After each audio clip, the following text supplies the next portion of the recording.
할렐루야! 우리의 생명 되시는 주님께서 말씀으로 우리의 삶에 함께 하십니다. 오늘도 우리의 삶을 주님 손에 모두 맡기며 주님 말씀 앞으로 나아갑니다. 함께 찬송합니다. 찬송가 269장입니다. 찬송가 269장입니다. 그 참혹한 십자가에 주 달려 흘린 피 샘물같이 늘 흘러서 죄 씻어주시네. 값없어도 다 나와서 내 죄를 고하면 흰 눈보다 더 희도록 참성결 얻으리. 나 믿노라 나 믿노라 그 보혈 공로를 없어도 피 흘리사 날 구원하셨네. 저 흉악한 한강도는 제 죄를 깨달아 죄 없으신 주 예수를 구주로 믿었네. 내 지은 죄 흉악하나 주 예수 믿으면 용서받은 강도같이 곧 구원받으리. 나 믿노라 나 믿노라 그 보혈 공로를 없어도 피 흘리사 날 구원하셨네. 온 백성의 죄 사하신 하나님 어린 양 그 십자가 지심으로 온 인류 구했네. 저 영원한 새 나라에 다 같이 모여서 금 검은고 한 곡조로 새 노래 부르리. 나 믿노라 나 믿노라 그 보혈 공로를 없어도 피 흘리사 날 구원하셨네. 아멘. 기도하시겠습니다. 아버지 하나님, 주님 생명 말씀 사모하며 주님 앞에 엎드립니다. 말씀하여 주시옵소서. 주님 영원하신 생명길로 인도하여 주시옵소서. 우리 구주 예수 그리스도의 이름으로 기도드립니다. 아멘. 하나님 말씀 레위기 24장 10절에서 23절 말씀입니다. 구약 성경 184면입니다. 레위기 24장 10절에서 23절 말씀입니다. 세 번역으로 읽습니다. 이스라엘 자손 가운데 한 아들이 있었는데 그의 어머니는 이스라엘 사람이고 아버지는 이집트 사람이다. 이스라엘 여자에게서 난 그 아들이 한 번은 진에서 어떤 이스라엘 남자와 싸웠다. 이스라엘 여자에게서 난 아들이 주님의 이름을 모독하면서 저주하는 말을 하였다. 그래서 사람들은 그를 끌고 모세에게로 왔다. 그의 어머니 이름은 슬로밋인데 단 지파에 속하는 디브리라는 사람의 딸이다. 사람들은 그를 가두어 놓고 주님의 뜻이 그들에게 밝혀질 때까지 기다렸다. 주님께서 모세에게 말씀하셨다. 나 주를 저주하는 말을 한 그를 너는 진 바깥으로 끌어내라. 나에게 저주하는 말을 들은 사람들이 모두 그자의 머리 위에 손을 얹은 다음에 온 회중은 그를 돌로 쳐라. 그리고 너는 이스라엘 자손에게 하나님을 저주하는 사람은 누구든지 그 벌을 면하지 못한다고 일러라. 주의 이름을 모독하는 사람은 반드시 사형에 처해야 한다. 온 회중이 그를 돌로 쳐 죽여야 한다. 주의 이름을 모독하는 사람은 이스라엘 사람은 말할 것도 없고 외국 사람이라 하여도 절대로 살려두어서는 안 된다.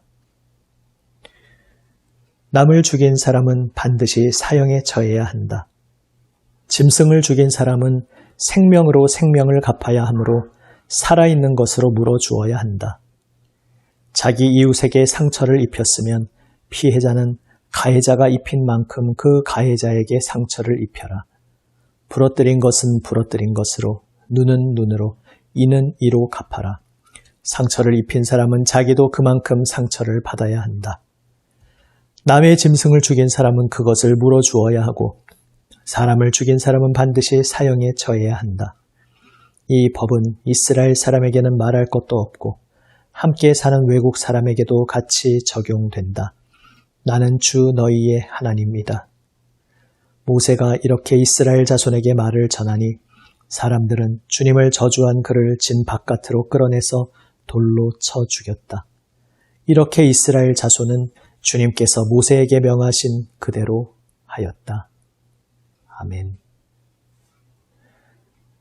이미 주신 율법에 따라 당연히 사형에 처할 죄로 하나님을 모독한 죄에 대한 형벌이 나와 있었지만 사람들은 하나님의 명령을 기다리며 그를 가두어 둡니다. 아마도 그가 온전한 이스라엘 사람이 아니라 아버지가 애굽 사람인 혼혈이었기 때문에 이 경우에도 동일하게 율법이 적용되는지 그것을 확인하려 했던 것으로 보입니다. 그리고 하나님께서는 그런 경우에도 동일하게 율법대로 적용해야 한다고 말씀하십니다. 그런데 오늘 그 이야기 사이에 다른 이야기가 끼어 있습니다. 17절부터 21절까지 어떤 피해를 입힌 경우에 어떻게 거기에 대해 처벌할 것인지에 대해 갑자기 말씀하고 있습니다. 오늘 이 이야기의 연장선에서 하나님의 원리를 보여주시는 것입니다. 하나님께서 보여주신 원리는 명확합니다. 자신이 저지른 그 죄의 무게만큼 동일하게 형벌을 받아야 한다는 것입니다. 다시 말해 어떤 사람의 생명을 빼앗았다면 자신도 자기 생명으로 그것을 갚아야 한다는 것입니다. 동일한 무게입니다.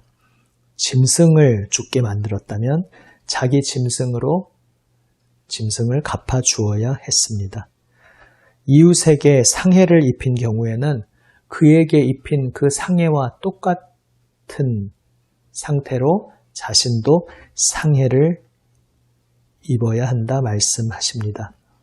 자신이 당한 만큼 똑같이 가해자에게 행하라는 말씀은 보복, 복수에 대해 말씀하는 것이 아닙니다. 이것은 개인이 마음대로 형을 집행하라는 말씀이 아니라 공동체의 사법체계 형벌에 대해 말씀하고 있는 것입니다. 그래서 개인의 복수를 말씀하는 것이 아니라 이러한 기준으로 형벌이 집행되어야 함을 말씀하신 것입니다. 여기에서 흔히 알려져 있는 눈에는 눈으로, 이에는 이로라는 말씀이 나옵니다.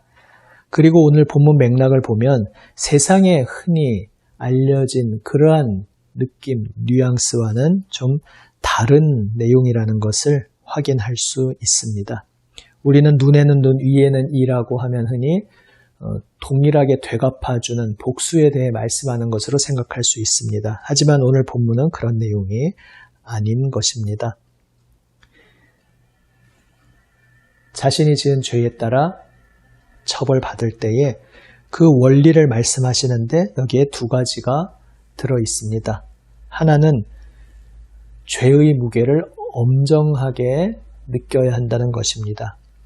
내가 죄를 지은 만큼 그 무게만큼 자신이 감당해야 한다는 원리를 말씀하십니다.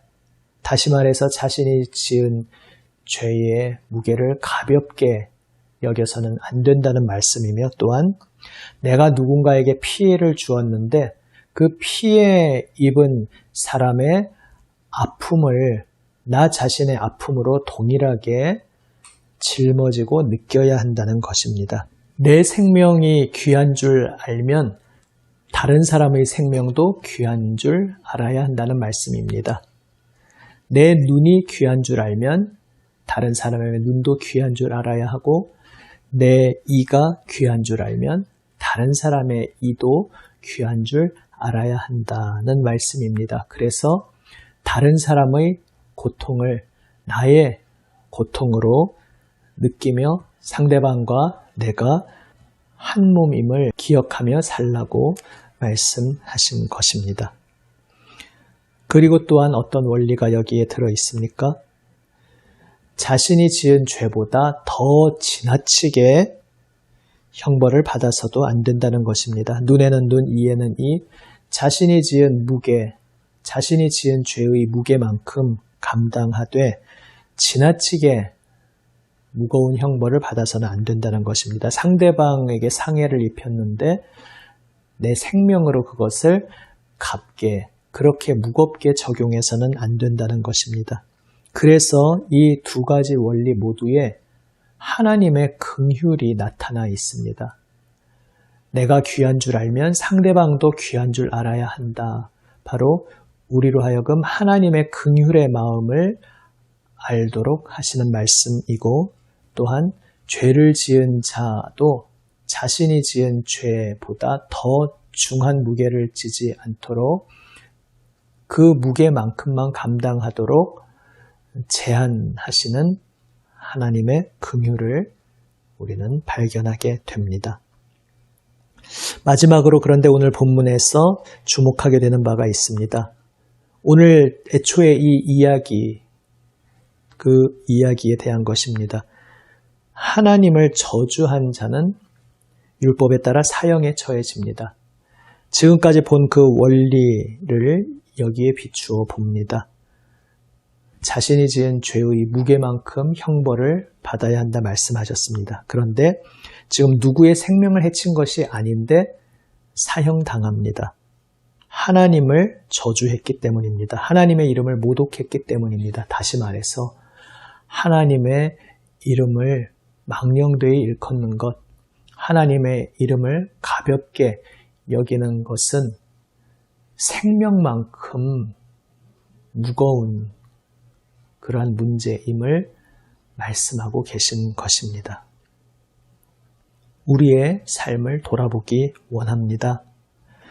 십계명에도 말씀하신 대로 하나님의 이름을 망령되이 일컫지 말라 하셨는데, 우리가 주님을 믿는다고 하면서 나의 입술로 하나님의 이름을 내 기분에 따라, 내 감정에 따라, 내 이익에 따라 가볍게 사용한다면 그것은 그저 말로 조금 실언한 수준이 아니라 내 생명값만큼 중대한 문제라는 것을 우리는 기억해야 하겠습니다.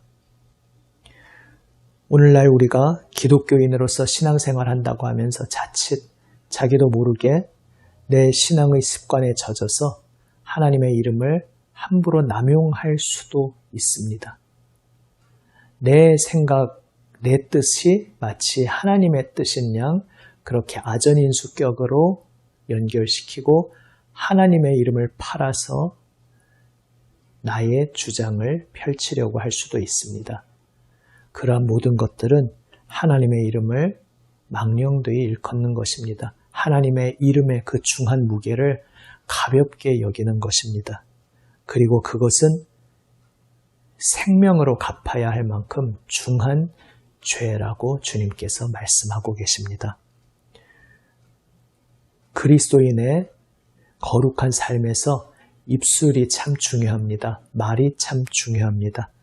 우리는 자신도 모르는 사이에 습관적으로 내 입으로, 나의 입술로 하나님의 이름을, 하나님의 존재를 가볍게 여기는 그러한 실수를 하고 있지 않은지 우리를 돌아보기 원합니다. 그것은 그저 가벼운 실수가 아닙니다. 그저 작은 말 실수가 아닙니다. 우리의 영혼과 생명이 걸린 중대한 문제입니다.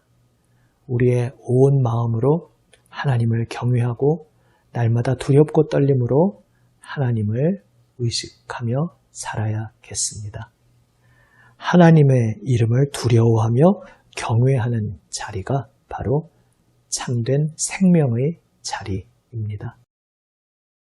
오늘 말씀을 가슴에 새기고 적용하면서 하나님께서 죄인인 우리를 대하시는 데 있어서 긍휼로 우리를 대하심을 기억하면서 우리도 긍휼의 삶을 살기 원합니다. 그리고 하나님의 이름의 그 엄청난 무게를 다시 한번 두렵고 떨림으로 기억하며 주님을 경외하며 겸손히 주님 말씀에 귀 기울이는 우리 모두가 되기 원합니다. 기도하시겠습니다. 아버지 하나님, 내가 귀한 줄 알면 남도 귀한 줄 알라고 말씀하시는 우리 하나님의 마음을 배우게 하여 주시옵소서. 아버지의 긍휼의 마음을 저희가 더 깊이 깨닫고 알게 하여 주시옵소서. 하나님의 이름의 무게를 깊이 실감하게 하여 주시옵소서. 겸손히 주님 말씀 앞에 엎드리게 하여 주시옵소서. 주님의 긍휼의 손에 붙들려 주님의 생명길 걸어가게 하여 주시옵소서. 우리 구주 예수 그리스도의 이름으로 기도드립니다. 아멘. 하늘에 계신 우리 아버지, 아버지의 이름을 거룩하게 하시며 아버지의 나라가 오게 하시며 아버지의 뜻이 하늘에서와 같이 땅에서도 이루어지게 하소서. 오늘 우리에게 일용할 양식을 주시고 우리가 우리에게 잘못한 사람을 용서하여 준 것 같이 우리 죄를 용서하여 주시고 우리를 시험에 빠지지 않게 하시고 악에서 구하소서. 나라와 권능과 영광이 영원히 아버지의 것입니다. 아멘. 오늘도 주님 말씀 가슴에 새기며 우리의 온 마음 다해 응답하며 기도드리며 나아갑니다. 또 중보로 주님의 몸된 교회들을 위해 남인천 교회를 위해 세상을 위해 중보하며 나아갑니다. 지금 여러 가지의 물난리와 또 확산되는 코로나 속에 고통받고 있는 이웃들을 위해 특별히 계속 기도하며 나아갑니다. 기도하시겠습니다.